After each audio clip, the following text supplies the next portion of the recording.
Assalomu alaykum va rahmatulloh. Hammaga xayrli kech. Bugun oyoq mashqini ushladim. Oyoqqa mashq qildim, inshaalloh. Bo'ling. Ko'ngildagidek bo'lmadi, chunki kelgandan keyin ozgina bego'y doroshkada kerak emas videolar ko'rilgani hisobiga onga shunday ta'sir qildi. Haligacha ko'nglim ayniyapti.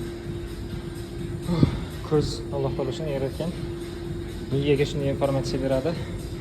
Даже organizmdagi hamma narsani o'zgartirib yuborishi mumkin.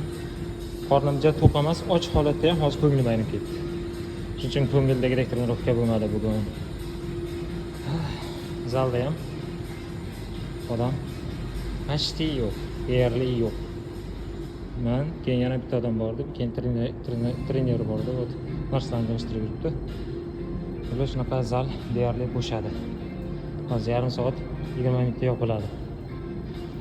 Xullas, bugun 3-kun challenge bo'yicha